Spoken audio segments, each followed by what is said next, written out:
Hey guys, it's Alex here, and welcome back to another episode of the Two Dudes Brews and Reviews podcast.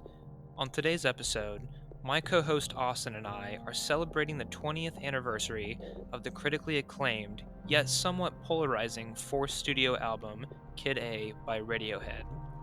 If you like what you hear, please subscribe to our podcast and give us a rating. As always, thank you for listening, and we hope you enjoy the show.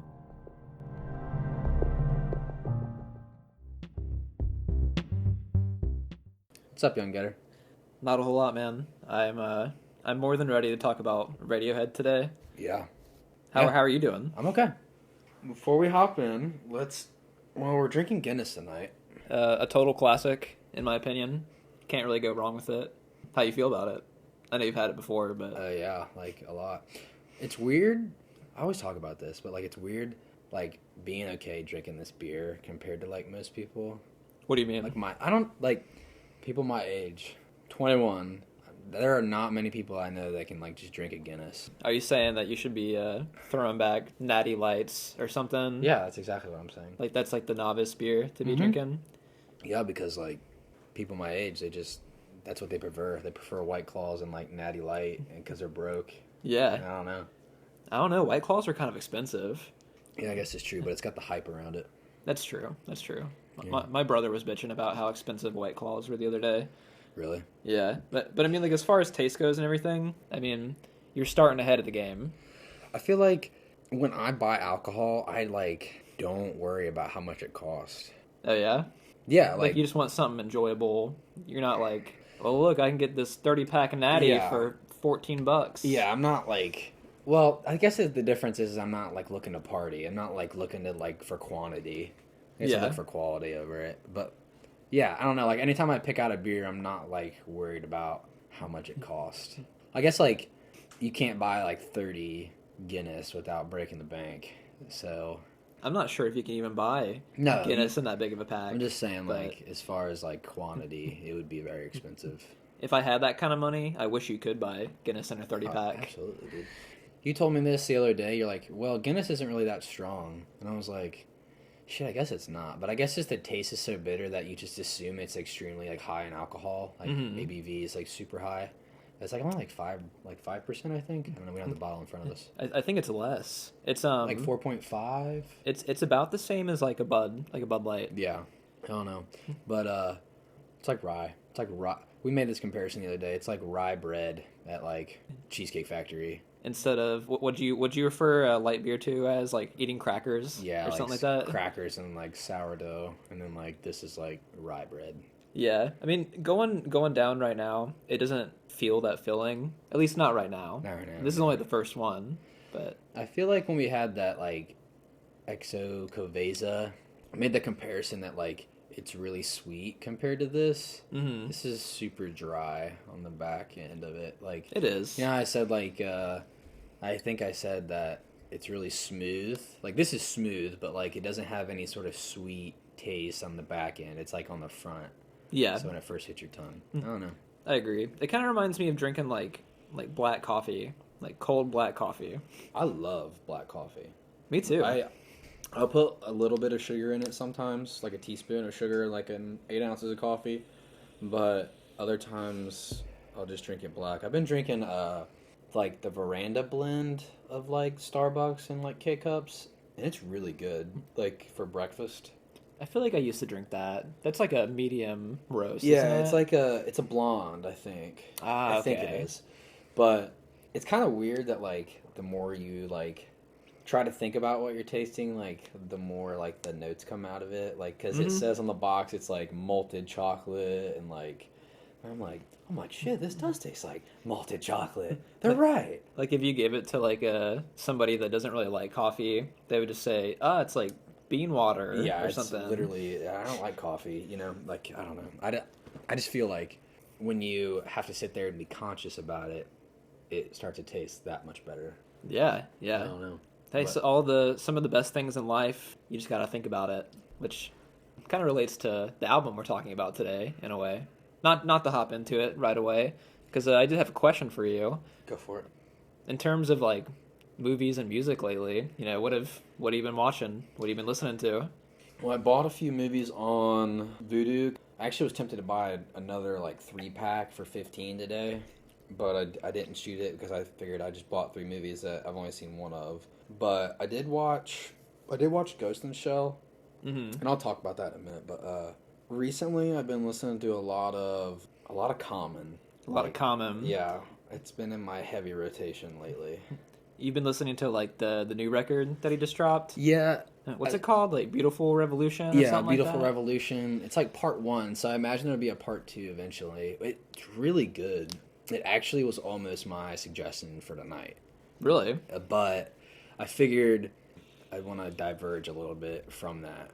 I think you can expect something later, but in reference to that. But you showed me that song by Black Star that features Common in it. Oh, Respiration by Black Star. Yeah. Most Def and Top Quality. Yeah, it's like that's been in my like heavy rotation lately. That song goes hard as shit, dude. It's always been my opinion that that's like one of the best hip hop songs of all time. Been bumping that shit since like 9th grade or something. How old is it? I don't know. I wonder what the date is on it. I think it came out in like 99. Or like early 2000s probably, something around there. Yeah. I like that. Like I like that era a lot because I missed out on it, and it's kind of the hip hop that I really prefer. Like that song specifically, when you showed me, it has everything about a hip hop song that you like. It's got like great instrumentals, and like I would say each verse by each rapper in that song is like very nice, very very good. I like it a lot. Yes. Yes, Mr. Borat. Yeah, it's very nice. And I don't know, I feel like that era there's like a certain poetic quality to like hip hop and rap. So like I kind of miss that a lot, and I think that's why I like Kendrick Lamar so much, because he's a lyricist. I don't know, I feel like a lot of that's missing in like the current. He definitely is like the modern day like equivalent to like that style. He's like the biggest example of it in the mainstream. Yeah. Because there's like not really a whole lot of people doing like conscious hip hop, at least like not in that vein, like 90s boom bap and like, I mean, Logic does, but I feel like he gets disqualified a lot. I mean, he's good. Don't get me wrong. Yeah. I know you love Logic. Well, certain records by him. Yeah.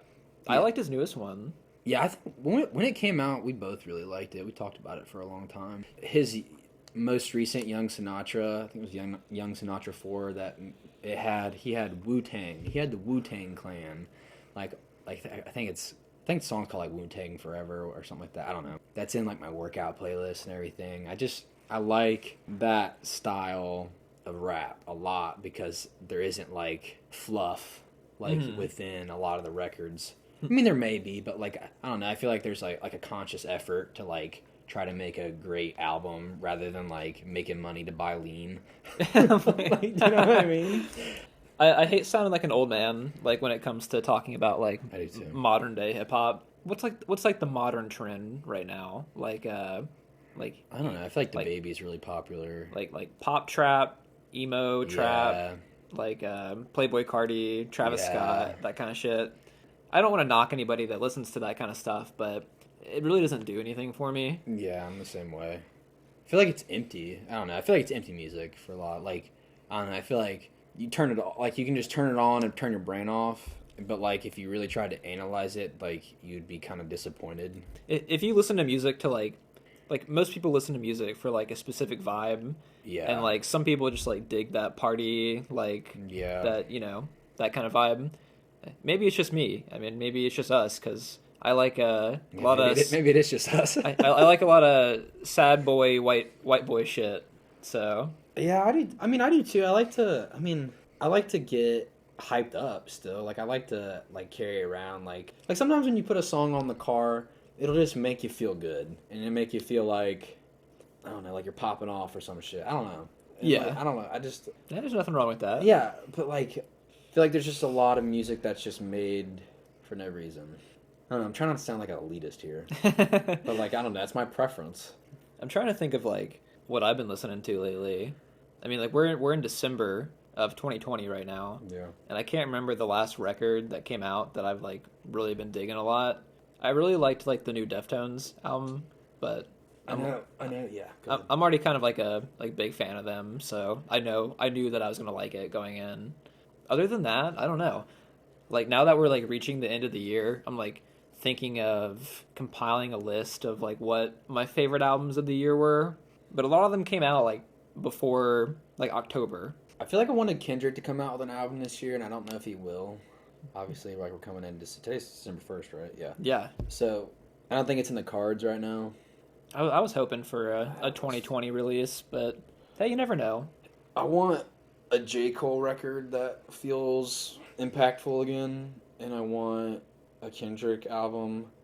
We both know that he's going to take like a rock, classic rock, David Bowie, Michael Jackson type vibe to like his rap, and we've already got like a little bit of that. Yeah, from like the songs that leaked on like YouTube and stuff, I thought like the one with like the piano, I can't remember what it's called. I can't either. It sounded really good though. I feel like it'll be great to like talk about this, but like when an artist changes the atmosphere of like their genre by innovating, when Good Kid, Mad City into To Pimp a Butterfly, Yeah. like that was a change in direction for his music, like taking like the jazz approach. We both love that album. We don't want to sit here and gush about it, but I want to transition into this album when we get into it. But when I watched Ghost in the Shell, it's an old like I think it's like 96, like somewhere like between 96 and 99 when it was made, and it's like really dated. Like you can tell like some of the animations.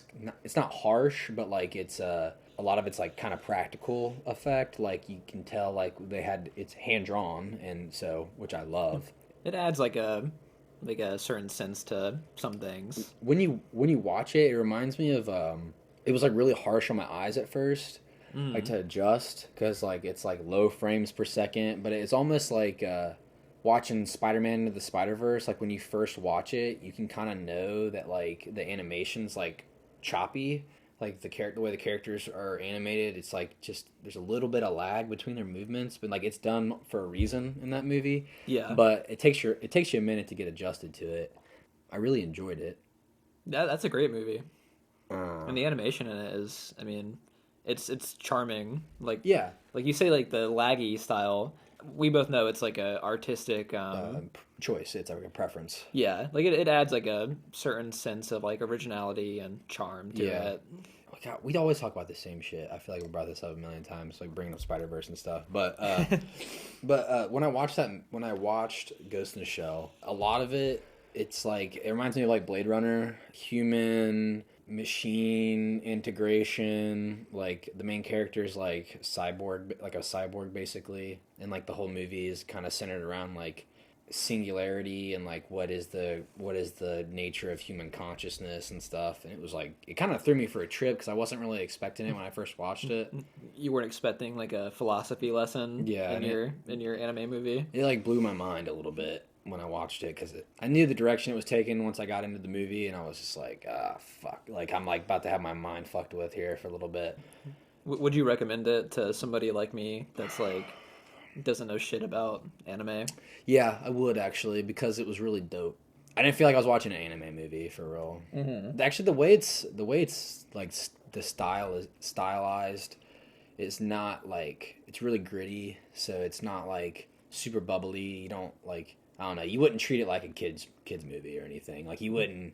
I didn't think so. I knew that one was like more adult oriented. Well, I didn't see the live action remake with Scarlett Johansson, but I know it was kind of like lackluster. Was it? Do you remember that?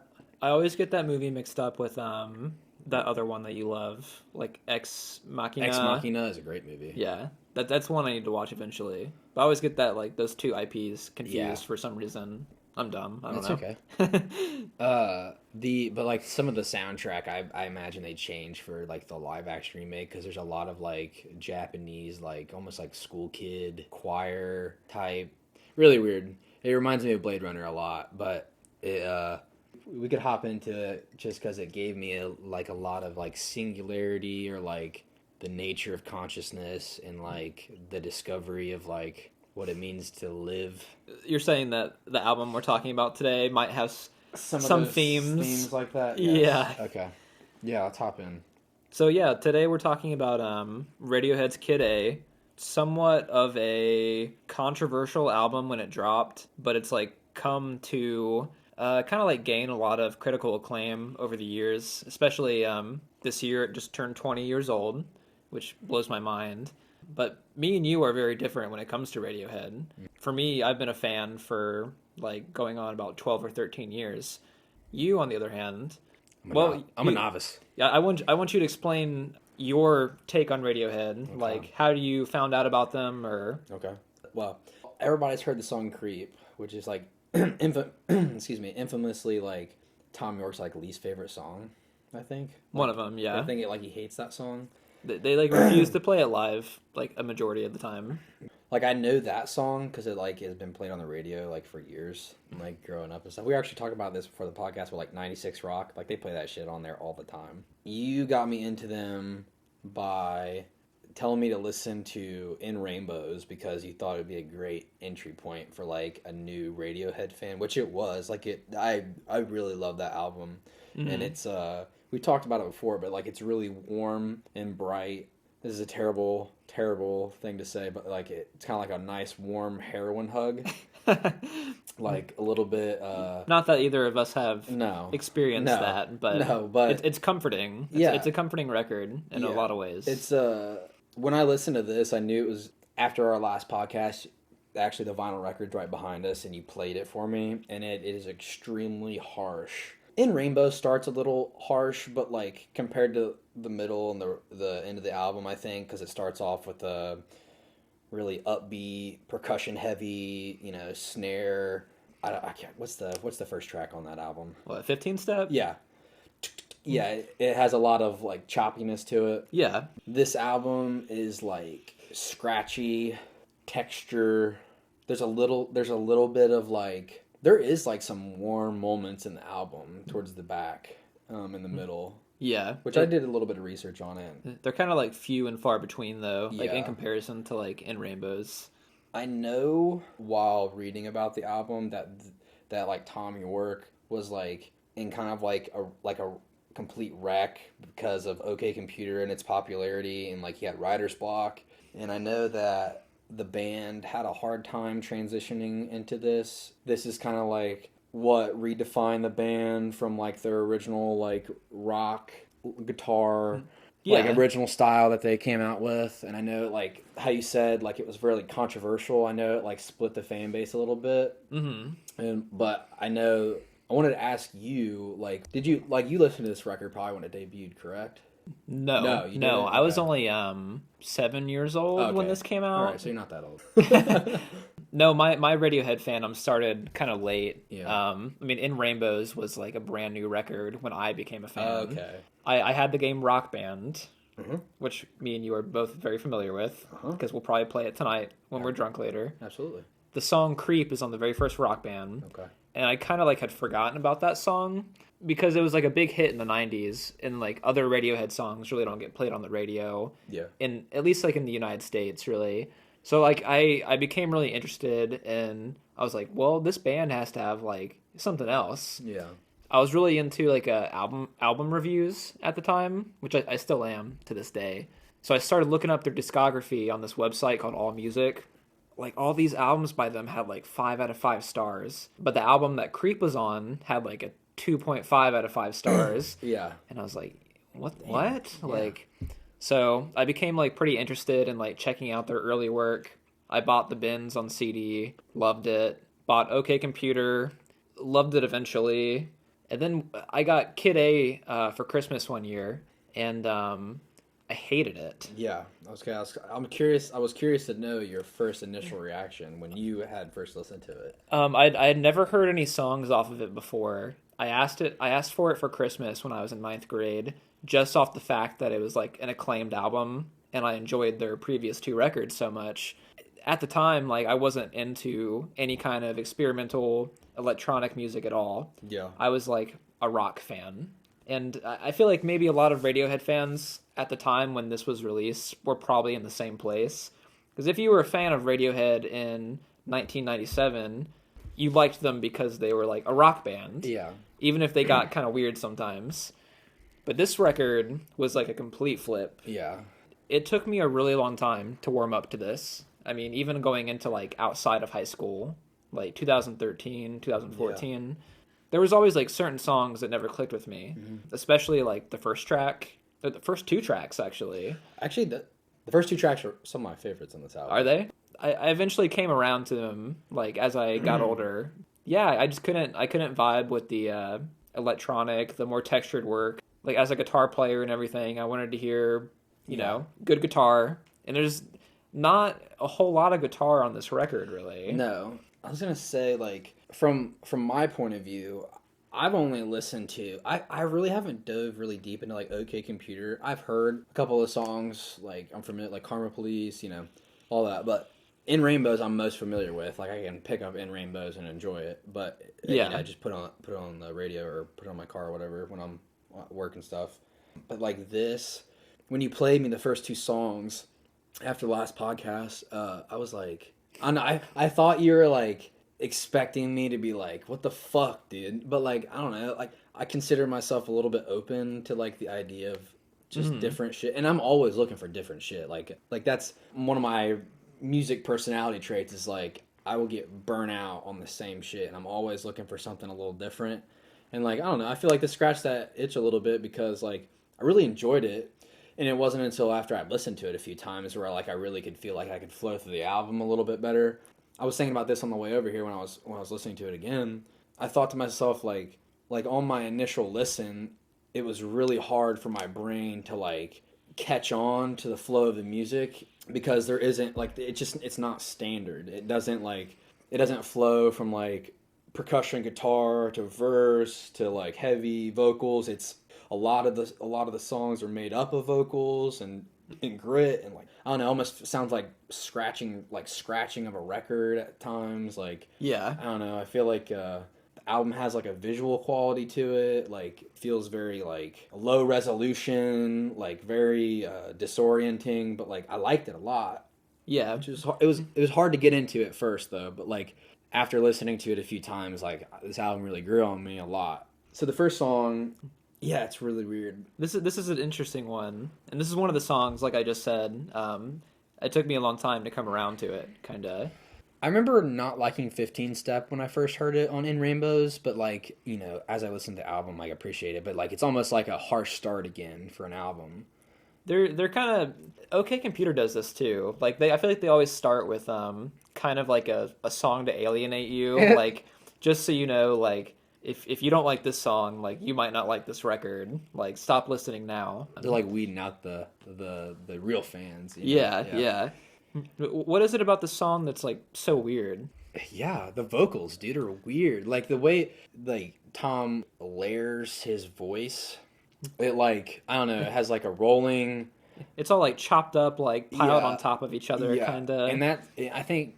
I don't know, it's like they're trying to create, like, the melody with this choppiness, and it's really hard to catch on to at first. I agree.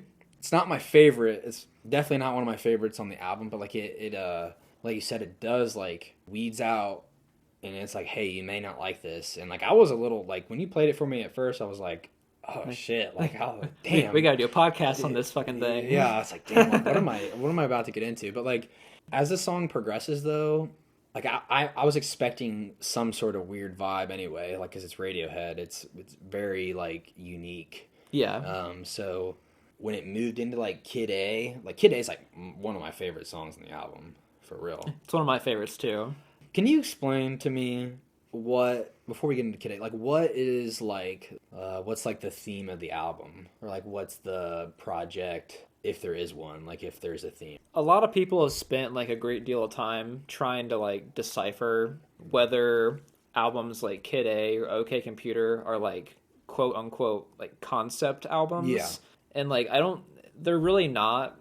I feel like there's kind of, like, a common theme of, like, alienation, technology, like, yeah, like, a big theme on, like, OK Computer was, like, feeling disconnected from, like, suburban life and, like, the rise of technology. Kid A sounds like the technology has, like, arrived. Yeah. And, like, we're living in this, like, super modern world where like, everybody's, like, disconnected. And in a way, it's kind of ahead of its time because I feel like we're there right now, 20 years later. But yeah, there's no concept or anything. I think it's more of like a lot of the lyrics and themes are vague, kind of like to leave things open to the listener's imagination. I like it. That's why I was saying, like, with watching Ghost in the Shell, like, I immediately, like, just is, like, connecting the two because I felt like there is themes of, like, technology and, like, not understanding, like what is the nature of life, and because that's like one of the big themes in Ghost in the Shell is like what's the nature of life, and like can computers create like sentient life, like being aware of itself, and that's like one of the big themes like laid over that movie. And I felt like this album kind of like did the same thing for me. Like Kid A I like a lot, and it like I love it almost sounds like a nursery, like like, you know what I'm saying? It's like a children's nursery lullaby, like from your nightmares. Kind of. It reminds me of like what's that thing called? Oh, like the wind up, like Jack in a Box. Jack in a Box. Yeah, I go. Which those are kind of creepy too. Yeah, if you think about it. But yeah, exactly. And it's like, but I got that kind of like the plucking of like what are those things called? I'm drawing a blank too. Not a harmonica, but like a harp. Yeah, like I don't know, just like the highest strings being played on a harp or something. Yeah, like I said, it sounds like a nursery, and I like it's called Kid A, and you told me once that like Kid A is like maybe the first human clone. Was that something that you said? That's what I've read, that like Tom York envisioned it as. Okay.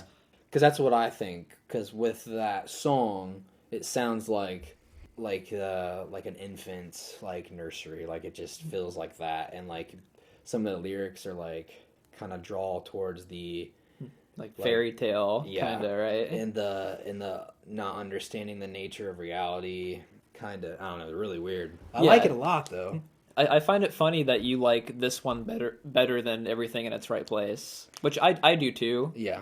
But just because like Everything in Its Right Place there's like the choppy vocals throughout it, but there's like clear singing in it too, and like a melody that's like kind of fixed and repeats. But this song is a lot weirder. The vocals are like kind of warped in a weird way. Almost sounds like they're talking through like one of those cheap like voice changers. Do you know how they recorded this song? Like Tom York, he talked the vocals like in a conversational manner, and they went into like a computer program and like tuned up and down like on certain sections of the song to like create a melody. So that's why his vocals sound like stretched out and thin at certain points. That's a good way to put it. Yeah, I really enjoy that effect they put on it. And I'm glad that you brought up the fairy tale, like the nursery rhyme kind of lyrics. This song has some strange lyrics in it. Yes. Like rats and children follow me out of town. Yeah. Like the shadow standing at the end of your bed. We've got heads on sticks. Like they've got ventriloquists. Yeah. Like none of these like ideas really seem like they match up with each other, but they kind of create this like vague idea that seems connected in some weird twisted way. Yeah, like in Everything in Its Right Place, like yesterday I was sucking on a lemon. Like I think I read that like Tom, like they just like wrote out lyrics in like a random way. Like apparently they like chopped up lyrical bits and threw them in a hat. Yeah. And then they would like randomly pull out bits to, you know. That's what it feels like. Yeah.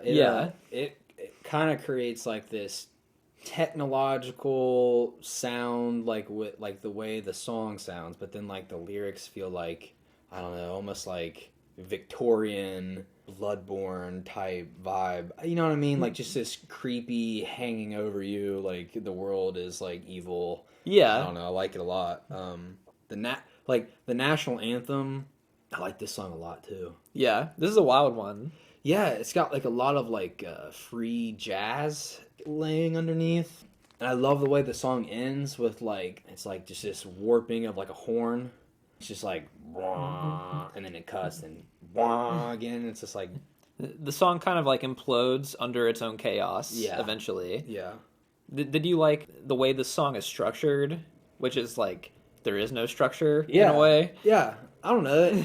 After repeated listens, like it's very like okay. Like I don't know, it's not that hard to listen to in my opinion after you've listened to it a few times. Yeah. I guess you know what to expect, so I guess you can appreciate it a little bit more. I mean, this song is built around like the core of the song is like really simple. I mean, just that bass line that I don't think it ever deviates from that bass line a single time throughout the track. You just get like percussion and the bass, and I'm not sure how I would describe this effect. The vocals, like the effects on Tom York's vocals on this song, sounds like he's singing through like a shitty speaker box, or something. Yeah. Like I thought that was like a kind of a unusual like recording technique. As we so now that we're talking like how like the band is trying to rediscover a new sound, and it's very hard for them. I know that like Tom York, I read that like he like likes to play instruments because he doesn't know how to play most of them. Like, because then they're messing around with all this electronics. Like, he has no idea how to work this shit. So, like, yeah, it's very messy. Like, this album's super messy. Like, as far as like, I don't know, construction. Like, it doesn't feel like. I mean, they're not going for like some clean cut either. Yeah, it doesn't sound like people that have been making electronic music for 10 years or whatever. Like, they just kind of like went with it.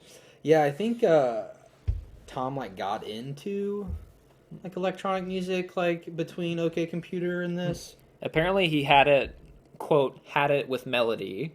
Like writing melodies made him sick. Yeah. Like he only cared about rhythm from now on. Which makes sense because they are very rhythm heavy. Yeah. Like, I mean, at least as far as I've heard.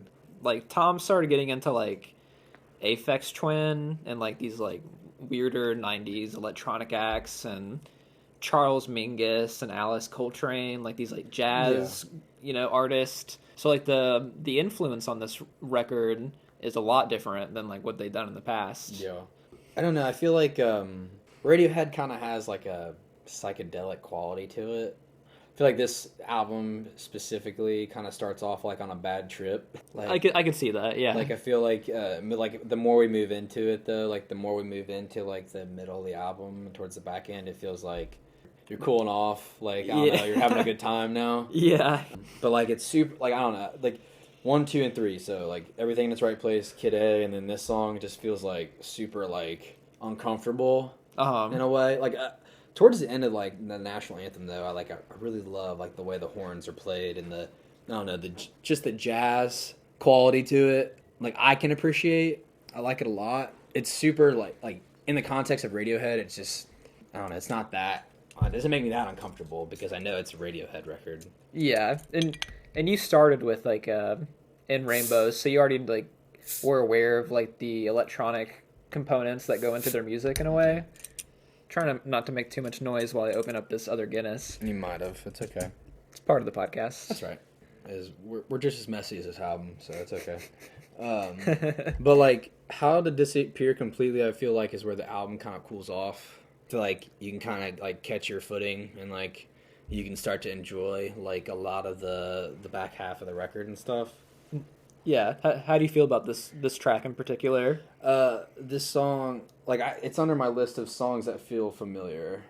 Feel familiar? Because I've only heard In Rainbows. Like that's the one I'm most familiar with. So it becomes like this song and The Tree Fingers and Optimistic. Like I'm chilling at this point. Yeah. Like this reminds me of the dreamlike quality of In Rainbows and like I don't know, like Smooth Sailing that kind of record has. This is definitely like the first example of like normalcy in the record, because this is the first time that we hear like audible guitar strumming. Mm-hmm. I mean, this is like a straight up, I don't want to say a ballad, but it's like an acoustic, it's ballad-esque in a way.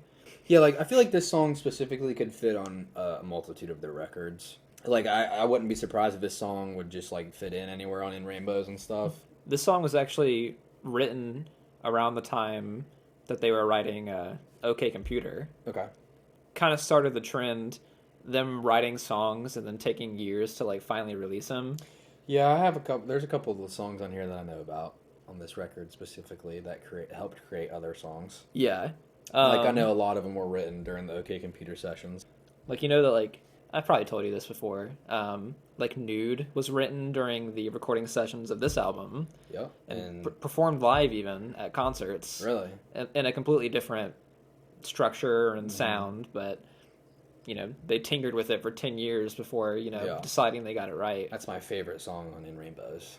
That's my favorite song on In Rainbows. Well, I remember when I first listened to it, I was like, dude, this song, bro. Like, this is the one. Yeah. And I like that song specifically is one of my favorites. I think Jigsaw Falling in Place might be my favorite as far as like rhythm. Yeah. That Nude is more like a dreamer, melodic, like, and then Jigsaw is like reminds me of the rhythm based upbeat Tom York, like really getting into it. Like, what does he have? Like, doesn't he have some sort of muscle? Are you talking about the eye thing? Is that what you're saying? Does Tom York have like some sort of like? Are you gonna say muscle spasms? Yeah, because he has an interesting way of performing. I think he's just like a strange guy in general. Okay. And I think he like just loses himself. Okay. When they play like the more rhythmic stuff. Because I didn't know if he had like Parkinson's or something. Because like I'm serious. Like upon like watching him play live and stuff, I'm like, does this guy have Parkinson's? Yeah. Because he's like I don't know. There's like no like the way like he dances when he performs and stuff. There's like no real like way to view it as like rhythmic. He does have like a really like twitchy demeanor to him. And I don't know if like I kind of want to think it's like a choice on his part because I don't really know any other artists that play live and move their bodies like this. Yeah. I don't think it's part of like a condition or anything though. I was just curious. Like I didn't want to say something, but like I don't know. It's like I don't know. He like looks like he can't sit still, but like he's just like dancing around. It's really weird. But I mean, I guess it makes sense though because it definitely probably influences his like creative music and like like going back to like how we were talking about how like Nude is the best one of our favorite songs off of In Rainbows. How to Disappear Completely is like the Nude of this album for me. Really? I don't know, dude. Like if I'm in the right mood and listen to this, it like crushes me.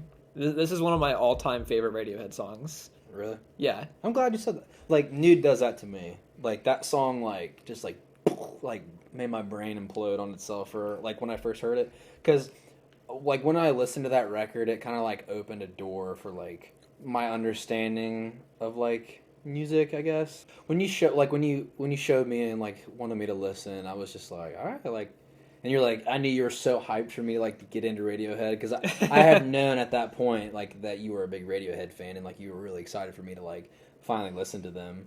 I don't know, it kind of takes balls to like really get into Radiohead for real. Like it's a process. It's super different. And like my mom, I remember showing her that song. I remember her showing her Nude and she was like, this is stoner music. I'm like, Mom, you could like you've been to like 50 Dave Matthews concerts. Shut your mouth. Yeah. Like she doesn't smoke weed, but like I'm like I always mess with her like they do. It's like a different kind of stoner. Yeah. Like that's like stoner like jam band rock. Yeah, yeah. And then this is more like social anxiety stoners. Yeah, or something. like I don't know. It has like a melancholic like the band has a melancholic like vibe to it, like doomer vibe.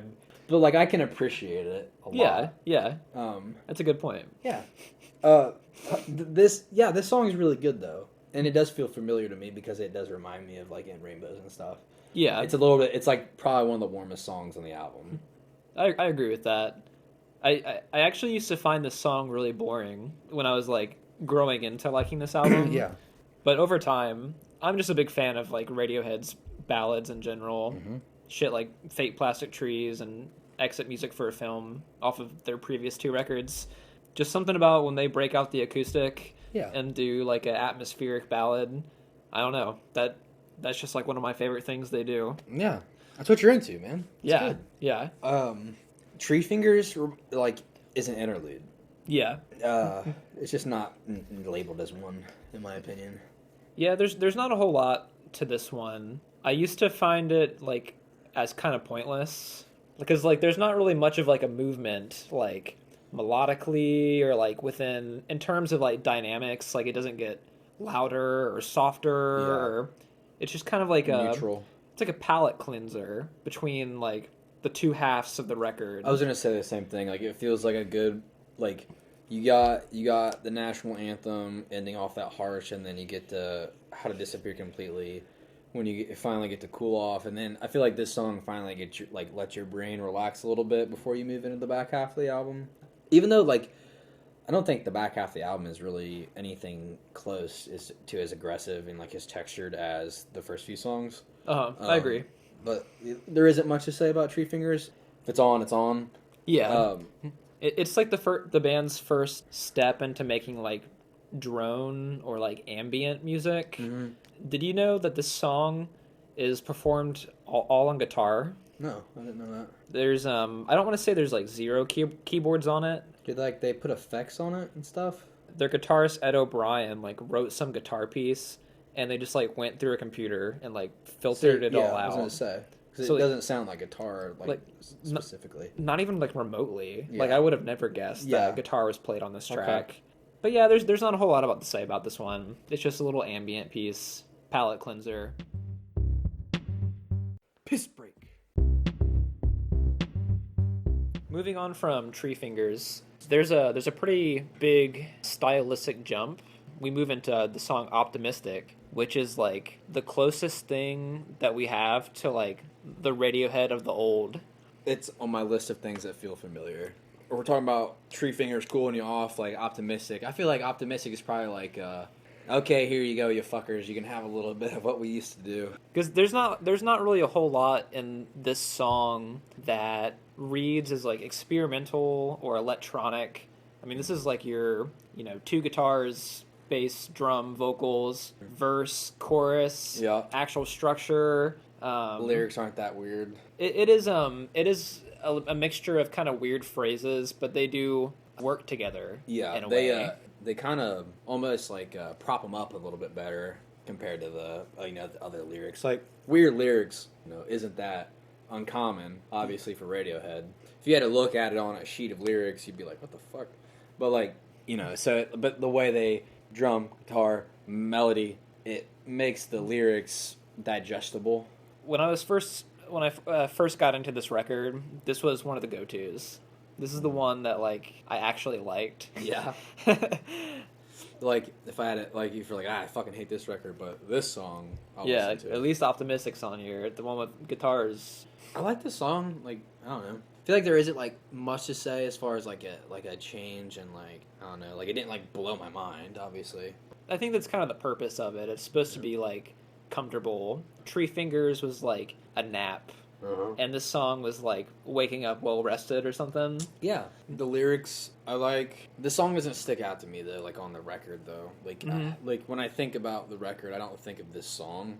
Like I immediately think of like Kid A, National Anthem. Those are like more defining of like the record's overall sound. Yeah. So I could see like where you're coming from. I feel like they could play this song on like the radio and stuff though. Like it's not that far removed from like. I do love this song. I don't know if it's like it might be one of my favorites. I don't know. The lyrics kind of like evoke a sense of like capitalism in a way, like the big fish eat the little ones, like shit like that.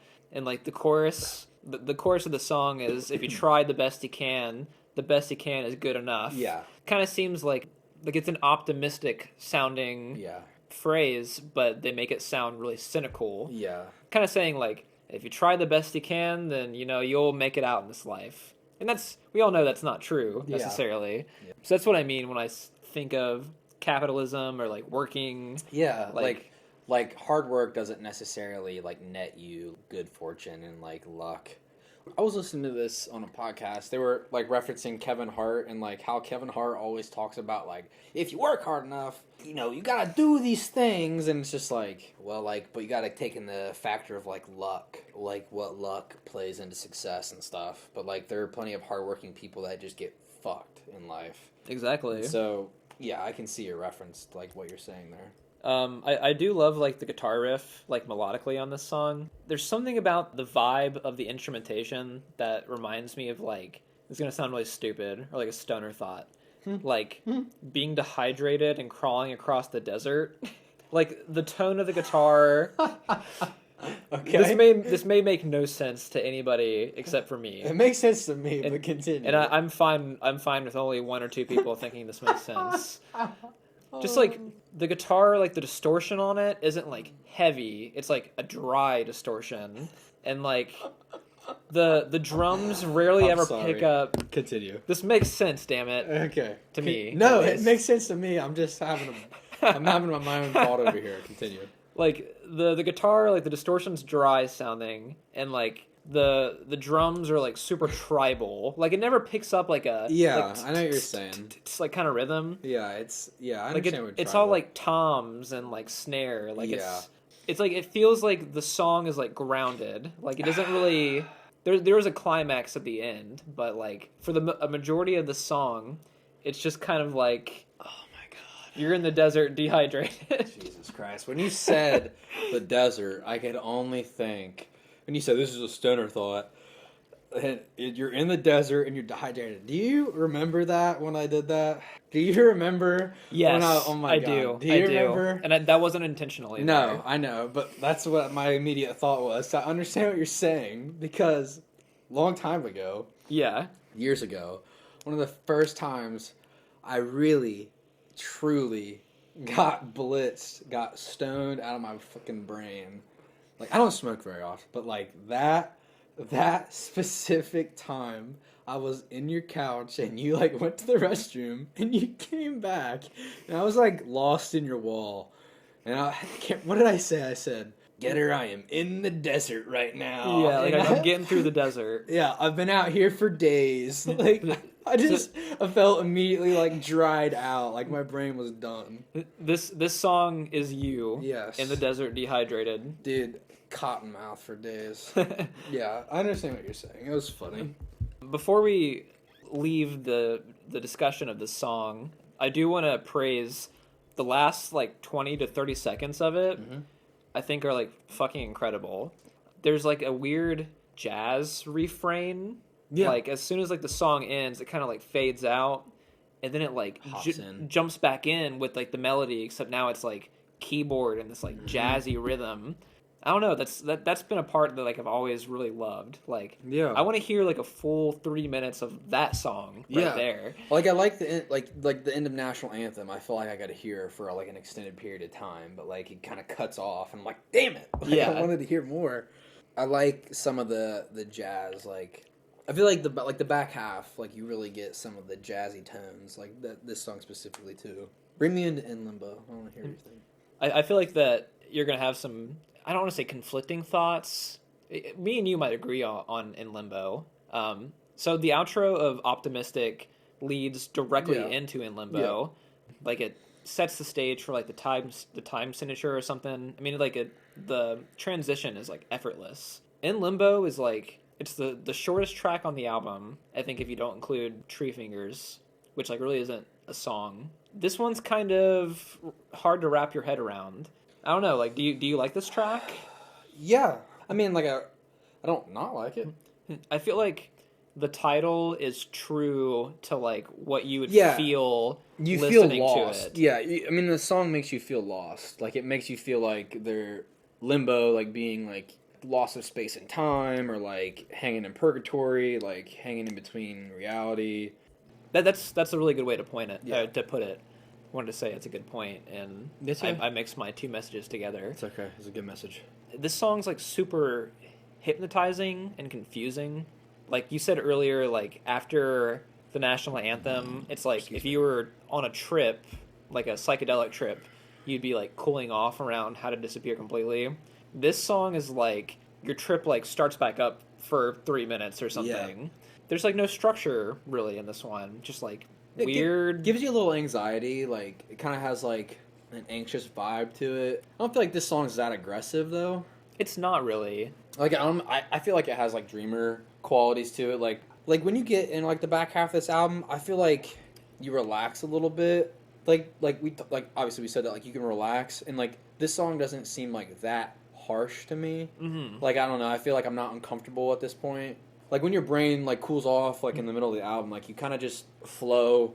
Tree Fingers, Optimistic, like, you're just along for the ride. And then, like, In Limbo, in my opinion, is kind of the same way. Like I don't like you feel a little lost. Like obviously, like that's the point of the song, but like I don't know, it feels like necessary or like it feels like it fits in like with the natural transition of the songs. I agree with that. Yeah. It's kind of like a non-song. Like there's no songs earlier in the record had like no structure, but this one truly feels like yeah, like you said, lost. Mm-hmm. And there's like lyrics in the song about like I'm lost at sea Yeah. and all this. Yeah. This is my least favorite song on the record. Okay. If you don't count Tree Fingers. I do enjoy the repeated refrain of like you're living in a fantasy. It's like super vague, but like want to pull meaning out of it when I hear it. What about what we're living in is a fantasy? The structure of our like daily lives or something, or like I don't know. It's intentionally vague. No, but it's okay that like it's like tough. Like I feel like me and you specifically, we like our region of the country, like Ohio, is like very like Midwest, working class. Like it just is what it is, Johnny. And next year it'll be the same way. You know, I fucking hate that phrase. Yeah, it is what it is. Yeah, drives me crazy. Oh, I say it sometimes, and I'm just like, man, fuck, it is what it is. But like when you can't make people stop acting like dumbasses, but like I feel like me and you, we always are like, man, what does it mean, man? Like we're just like, what does it mean? Like what is any of this? You know, not existential, but like in a way. existential. Yeah, it's I don't know. Existential in a way. I mean, I like to try to like derive meaning from things, but like there are other things like where I just turn my fucking brain off. But like this is not like obviously this album is not that. But like for example, I've been watching a couple of the John Wick movies recently, and like I'm just like this is a movie made for a 35-year-old guy that works at a factory. Like this is the movie, man. But those movies are good though. The movies they're fun. Like they're not like they're not good in a sense of like deep meaning, but they're good in like as far as like those movies have like cool world building and stuff because they don't really explain a whole lot. Sometimes that's all you need. Yeah. I mean, you can have a action, just straight up violence for 2 hours, and it can be good. No, it is. No, it definitely is. Those movies definitely are that. Yeah, we gotta watch it. I gotta get you to watch it. Yeah, I've never seen the John Wick movies. I've only seen the first and second one. The third one's on my list of things to watch. But Common is in John Wick 2, which sparked up my listening for getting back into that. Yeah, those movies are fun. You'll have to watch them with me sometime. I just rewatched Die Hard, so like I've got a hankering for violence now. Like I want to see really? like a good high budget action movie. Fuck, I might have to change my okay. And no, don't change your recommendation. It's I don't care what you do. I know you don't care, but all right, let's hop into Idiotech. Yeah. I like this song. Not my favorite, but I like it. I love this song. I know you. I can see why this song probably is like one of the favorites on the album for sure. Like, I mean, it is. Yeah. I don't think me personally I want to pick this song up in this album. Yeah, I feel like this song, honestly, like in my opinion, I feel like it could fit in other albums too. You think so? Yeah, it's got like rhythmic quality to it. Like I feel like they're very percussion heavy as far as from what I've heard. The percussion on this song feels like it's gonna like burst through your speakers. Like it sounds kind of like distorted on purpose. Apparently Tom York, when they wrote this, they wanted it to like recreate the feeling of being in a club where like the PA is playing too loud and like you're like getting hearing damage and like the music kind of sounds like shit. Yeah, like that's what the percussion sounds like in this song. Like what does Idiotech mean? Like I'm thinking of like I know what you're saying, like club music. Like it sounds like club music. It sounds like upbeat. This song has like the rhythm is like kind of straight up like techno. Yeah, that's what I'm saying. Like a lot of people, like if you don't know about like electronic music, like people that are like novices to electronic music might hear an electronic song and go, "This is techno." That's usually not the case. This song is heavily influenced by techno. Yeah. As far as like the meaning of Idiotech goes, I have no fucking idea. Yeah. I was gonna say like it doesn't seem like has a direction to it, but it does, like you said, it does feel like you're in the middle of like a club. Like it reminds me of like some sort of like late 90s rave, some urban city. I could almost guarantee that Tom York was probably listening to some shit like that that led to the influence that... Because electronic music's, like, big in the UK. Yeah. So, like, I mean, that's where that movement came from. I mean, I can see, like, the influence it had. What is it about this song that makes it not one of your favorites? I don't know, like, because I feel like I have other, like, the last 2 songs are some of my favorites. I don't know, I feel like I don't want to, like, make it a favorite. I don't know. Like, I enjoy the song. Yeah, I don't know, I just don't want to name it as, like, a favorite because I feel like I've already had a couple songs that I really enjoy. Yeah, that makes sense. Like, when I listen to this song, I don't feel like it stood out to me in a way. I don't know, I didn't, like, catch on, like, a vibe. I wouldn't throw it on to, like, get in a feel, you know? So, weirdly enough, when I was, like, growing into liking this album when I was younger, this was one of the few electronic songs that, like, I did like. And, like, my admiration for the song has, like, never waned over the years. Like, I've consistently loved this song. I don't know, like the sounds that make up the song are harsh, like the drums and, like, the weird keyboard melody and all that. But this song has, like, a pop structure to it. Mm-hmm. Like, it's got verses and a chorus and all that, which, you know, songs like the National Anthem and Kid A did not have. Like, it's kind of like the melding of the mainstream and the experimental, kind of like having, like, a meeting middle point. I don't know. I mean, I think the chorus is really catchy on this one. Yeah, like, lyrically, it's not that... Like, I don't know, I feel like it's not that, like, it reminds me of, like, Optimistic, like, it's easy to catch on to a little bit, but, like you said, like, it, making it sound like it's playing, like through a PA, like, shitty. Yeah. I don't know, it does have a look, like, it does stay true to, like, the quality of the album. Do you get anything from the lyrics on this song? Because, like, you've only been listening to this album for, like, two or 3 weeks, you know, maybe. Yeah. I've listened to it, like, 4 times through, and then I've picked a handful of songs that I've listened to a couple times. Like, it's not a song that, like, I feel like I probably could go back to it and, like, maybe, like, try to, like... No, I'm not trying to, like, force you to be, like, you must love Idiotech or anything. There's a song that I go back to every time on In Rainbows. It's Jigsaw and, like, Weird Fishes, Arpeggi. Oh, yeah, like, yeah. Those songs I'll click on every time. Like, this song, I feel like you kind of get, like... I may not, if I just had to pick a couple tracks, I may not click on this one.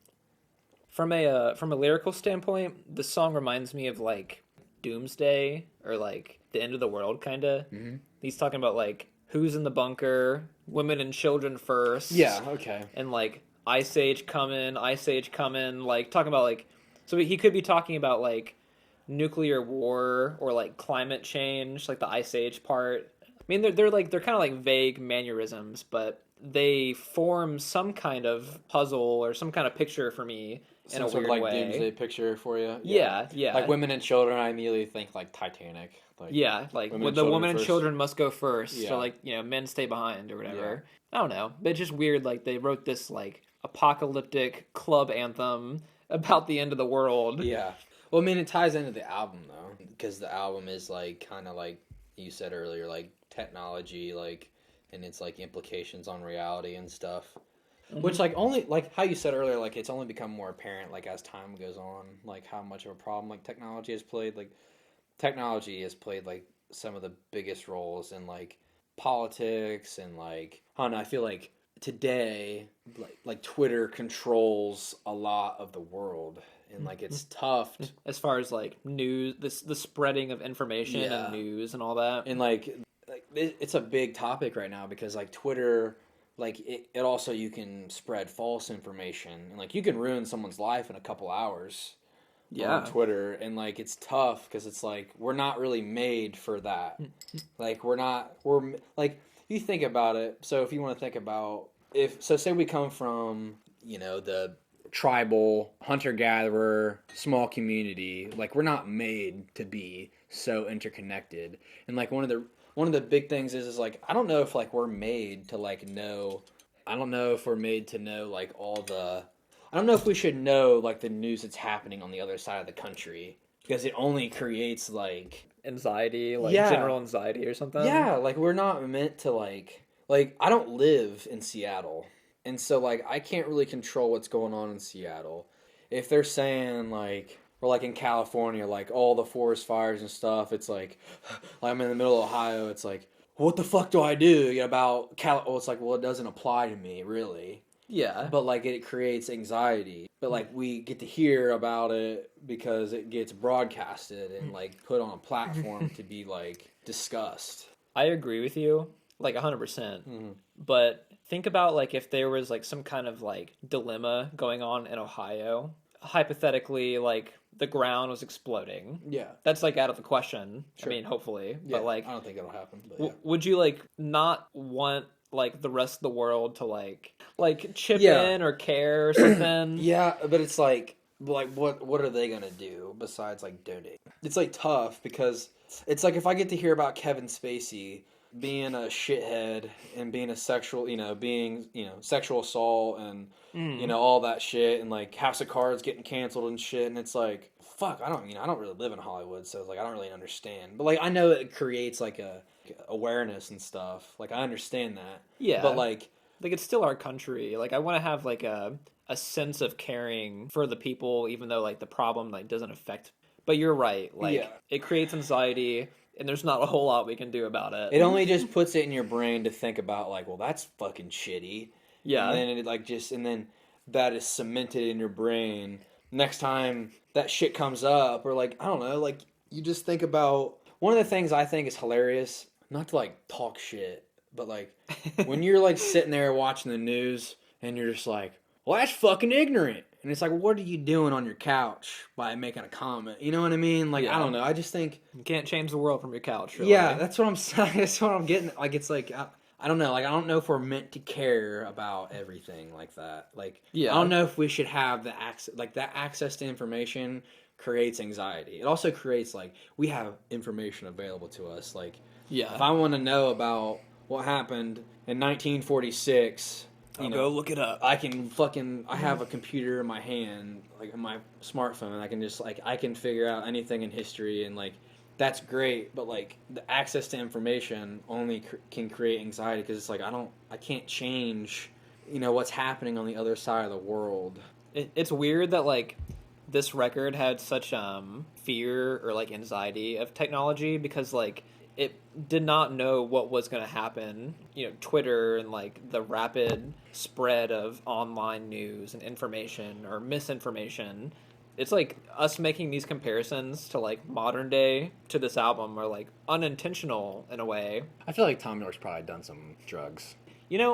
I've been a fan of Radiohead for a super long time, and I've never read like a single story about drug use in the band, which is weird. I don't know. Maybe he's ahead of his time though. Like, I don't know. He seems like the right guy at the right time with the right mindset. I don't know. His dad was, his like dad was like a fucking like nuclear scientist or something. Yeah, so maybe it plays a role in like the way he grew up and stuff. Yeah. And like the fear of like nuclear war and stuff. Uh-huh. Maybe that like helped shape his view of like the world. It's definitely interesting. All these like contextual things coming together. I don't know, dude. You want to hop right back into the record? Cause what does it mean, man?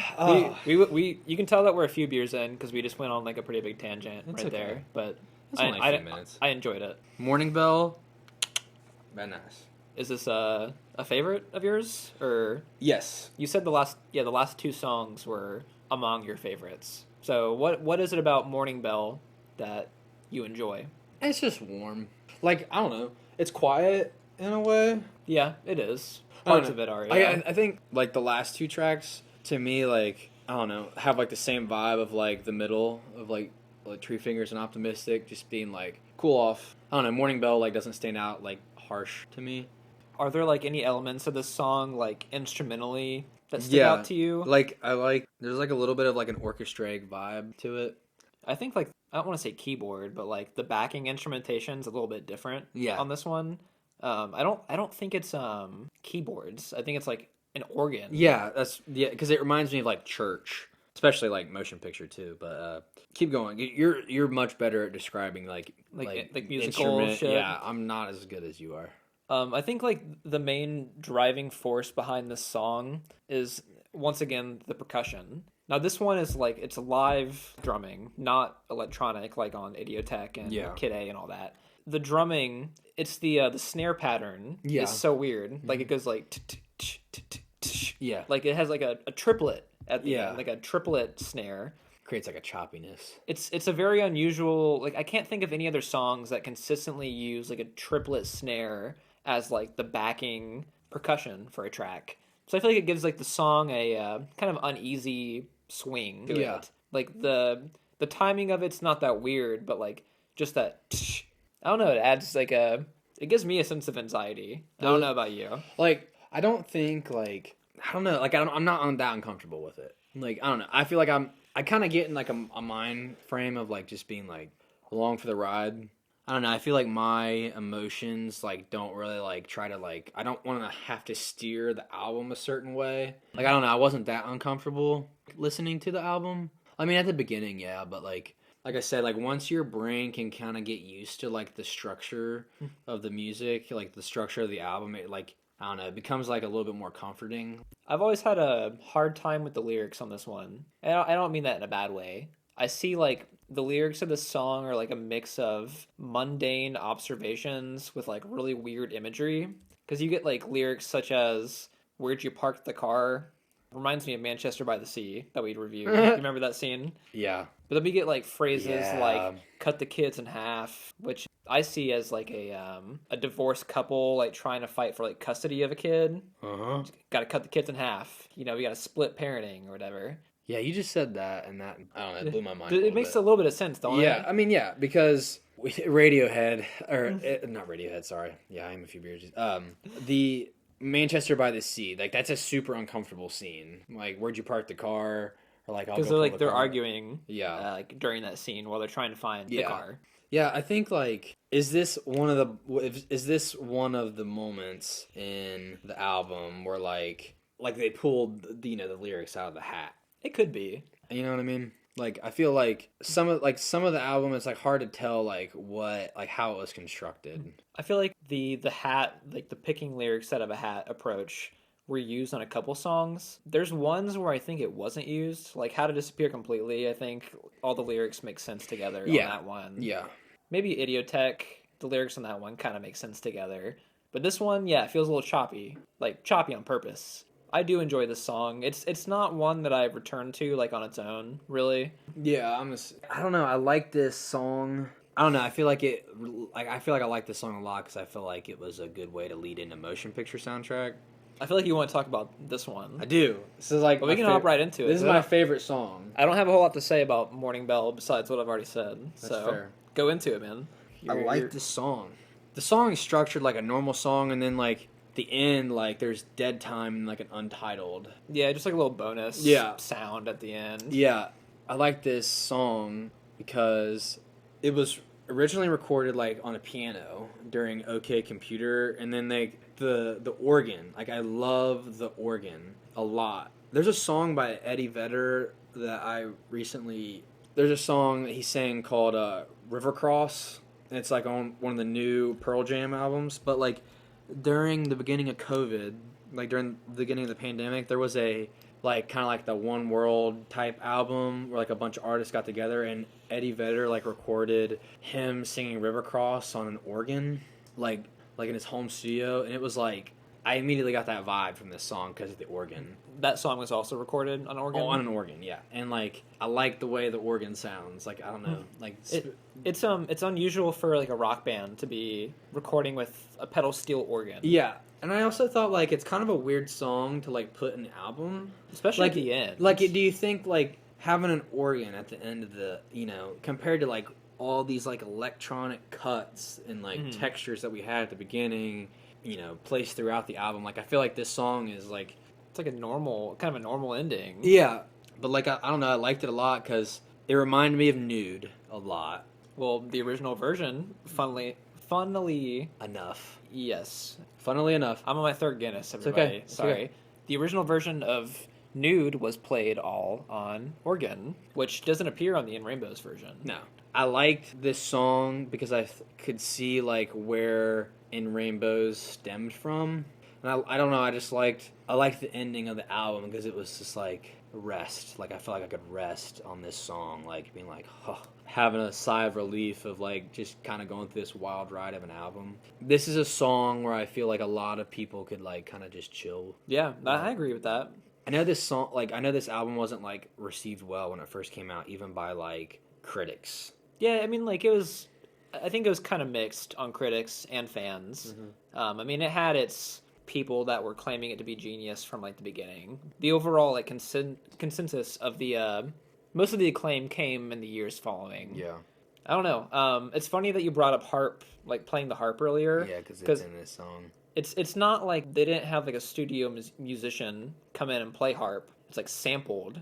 Apparently, Johnny Greenwood, the guitarist and the trained music theorist of the band, wanted the harp on the song to sound like 1950s Disney music. And I think it comes across really nicely. It feels warm. Yeah, it's like almost like it's like a little childlike, like in Disney films. Like, I don't know.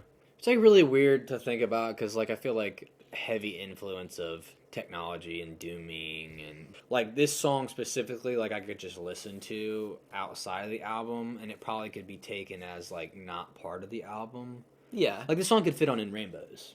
I agree with that. So this could like replace Videotape as like the last track on In Rainbows. Exactly. I love that song. Videotape could go at the end of this record. Yeah, exactly. Dude, we need to make a phone call. They need to swap those two songs. Mr. Tom York, I have an idea. Tom York, you don't know me, but I'm going to change your life. Yeah, I don't know. I like the way it ended because it helped me. Because I know the album, like, set them up for, like, the rest of their discography so far. Like, it helped change the influence of the band. So, like, I like the way the album ended because I could immediately draw connections to In Rainbows and, like, I was like, oh, like I just kind of had like a oh at the end of the album. Like I get it now. But you had like that context available to you. Yes. Because like Radiohead fans in 2000 probably heard this and were like, What the fuck? What the fuck? You know? Yeah, I agree with you that this song kind of feels like it could be on its own. It does fit as a closer. I'm glad they didn't like try and make like a big bombastic ending track with like tons of electronic percussion and all that, distortion and stuff. The song kind of like the album just kind of like fades off into the distance. You get anything lyrically from this track, or any lyrics that stand out to you? Honestly, I didn't focus a lot on the lyrics for like the majority of the album because they're so like disconnected and everything. Yeah, kind of reminds me like it might be about like suicide. The first lines are red wine and sleeping pills, like mixing substances will bring me back to your arms. And the chorus of the song is, or the very last lyric of the song is, I will see you in the next life. Why is it called motion picture soundtrack? Does it mean like, is it like, well, like the whole Disney thing. But like if you said suicide, but like when someone's suicidal, to them life feels like a movie, and like catch that kind of connection of like being like this is the way the soundtrack ends of like the movie or whatever. I agree. Does that make sense? Yeah, that makes sense. I don't know. I like the album. Like I can listen to it now and just be like, cool. Yeah. Like, not be like, I don't know, like caught off guard. Were you aware of the album? I mean, like, besides just knowing me and being a Radiohead fan, were you aware of what it sounded like going into it? I didn't know what it would sound like. Because you made it sound like, you said, I'm going to challenge you. I'm like, fuck, how weird is it? Like, how weird can it get? I mean, I was a little caught off guard at the beginning, but, like, there wasn't a point in that, like, in the album where I was like, this shit fucking sucks. Like, or, like, I'm like, I don't know how anybody likes this. It's, like, it's challenging to a degree. But, I mean, like, there is, like, songwriting and melody and all those things are like featured on this record. Kid A is not like the most challenging experimental album of all time. Nothing like that. It was just a part in time where like this rock band took a huge risk, decided to make an electronic album with jazz and organ and I don't know. Like I can just see the change in the direction of the band, and like obviously since like I can see their discography laid out, like since I wasn't around at the time to like witness that change, but like I can see the outcome of that change. Like I can see where this album sets the stage for like later projects, which I appreciated. So you got a little bit of context for like In Rainbows and stuff, and they would get better at mixing rock and electronic music later on. But this was just like their first. They just like dove right into it on this one. And I can see like I can feel like the angst of like having to create an album after success. a lot of artists, when their albums get blown up like that, like Kendrick, for example, like when he made To Pimp a Butterfly, like it's on record that like he had to call Jay-Z and was like, I don't know if they'll like it, and Jay-Z's like, good. Dude, put that shit out there. Even nowadays, I mean, like, a lot of people I know don't like To Pimp a Butterfly. What? Yeah, Who? like... I want to talk to them. I mean, like, if you were a fan of Kendrick for Good Kid, Mad City, and you hopped into To Pimp a Butterfly, I mean, it is a jump. And the same thing probably occurred for Radiohead fans with OK Computer, the Kid A. It's like a lot of artists have that curse of like having to live up to their previous album. Like you can just see like Kanye, for example, like, oh, I miss the old Kanye. Like he's taken some risk like in his career. He's jumped plenty of times from like his original gospel type hip hop. 808s and Heartbreak, Yeezus. Yeah, going from like that gospel soul hip hop to trap and like a lot of electronic guitar, and just having these different tones and albums. There jumps between albums, and like I can see like popular artists, how they have to change their perspective on the way they approach their music to like help create something new, because you can't just recreate the old album. I feel like that's the sign of like a true artist. Like when an artist is like, I appreciate the fans, but fuck them, I'm gonna do something different. Yeah. And like they're not just releasing music to please the fans. Like they're on the artistic journey of creating music rather than, making it for someone to just listen to, I guess. Like I feel like that's a curse of like just generic artists. Like you're just remaking a song over and over again. So, closing out, we've talked about all the tracks on Kid A. I guess just like state a couple of your favorite tracks altogether. I'll probably be the same. Mine are Kid A, Motion Picture. I like Optimistic. But like Kid A's like my favorite because I think it stands out the most on the album as far as like specific tone. And then like Motion Picture I like a lot because I just like the vibe it kind of sets. Like the instrumentals are like a big thing for me on the album. Yeah. Like I just like the mood it creates for my brain. Like when you listen to music, having music will help, like it helps change your mind. When I'm listening to lo-fi study music on YouTube when I'm working on college work, it's like just chilling, making college work. But like if I throw on some fucking trap, it's like I can't fucking write to this shit, Like like so I don't know. I like the instrumentals of like the way it frames your mind when you listen. That's my big thing. Like I like Kid A, that song specifically, because it almost is like new life being born, like Android. I love it really sounds like that. Yeah. Like it really characterizes that kind of emotion. And like when I watch Ghost in the Shell, you get a lot of like these characters because they're cyborgs and they're like what is the nature of my reality? And it's like I kind of got that vibe from that song. It reminds me of like having intelligence but being thrown into like reality that you don't understand and you're like deciphering it. I really like that. I like that song specifically for that. But like, what are your favorite tracks? I'd go with Kid A, How to Disappear Completely, Optimistic, and Idiotech. Okay. Those are my top 4. I wouldn't say any of the songs here are like really lacking, except for like in Limbo maybe. That's the only one that like I don't return to on its own. I'll listen to it in the context of the record. Yeah. That's about it. I feel like there isn't really like bad tracks on the album. No, and this is coming from like a Radiohead super fan, but obviously I love this album. I recommended it. I don't know. Do you have like a score or anything you want to give it? Just because it seems like we've done that every time so far. Yeah, might as well. Like in the context of first few listens, I'll give it like a 7 out of 10. I feel like once I come back to the album, like it'll probably grow on me even more. Like I already enjoyed it a lot. Like upon like the first few listens. So like I think like maybe if I like go into like more of their discography and like get like accustomed to like a lot of their like more context shit. Yeah, I feel like it'll grow on me a lot. It's a 10 out of 10 for me. Yeah. Maybe a 9 on a bad day if I'm not in the mood. I mean, this isn't the record you can listen to like in any mood or whatever, but it's only my 3rd favorite Radiohead record. Okay. I like In Rainbows and OK Computer better. I thought this was a good one to challenge you with. Yeah, to a degree. I'm like 7 is like me being like solid 7, like maybe an 8. But like I feel like the more I listen to it, maybe I'll like enjoy it more. That's fair enough. It's just different, and like I liked it though. Like I mean, I could enjoy it in the context of the record. I'll give you my suggestion. I'm ready for it. I think you already know what it is. I have like 2 or 3 ideas. Is it music? Yeah, it's music. I'm not gonna try and like upstage yet. You can go ahead and tell me. We're gonna do "B" by Common. Ah, okay. Because I've been on a Common kick, and I think this record kind of showcases probably the best of his skills. It's also produced by Kanye.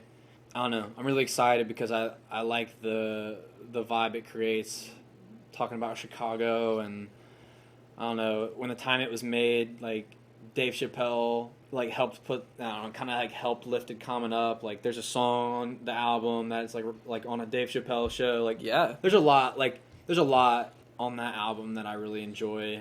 That'll be an interesting one because I'm familiar with the record. I've listened to every song on it, but I've never like dove deep into like lyrics and like the making of it, and so that's a good choice. It's not the one that I thought you were gonna make though. What did you think I was gonna do? I don't want to say because I feel like it might be a future one. No, go ahead. Because even if it is, I'll fucking throw you a screwball and I'll hit you with it at the end. I thought you were gonna suggest "Blonde" by Frank Ocean. Really? That's the one I thought you were gonna say for this one. No, it was in the cards, but like it was way on the back. We can talk about that one day. That'll be a good discussion eventually too. Oh yeah, dude. All right. Well, Common B. Yeah, dude, it's gonna be a good one. I'm excited. Good choice, man. All right, we'll catch you next time, guys. Thanks for listening. All right, adios.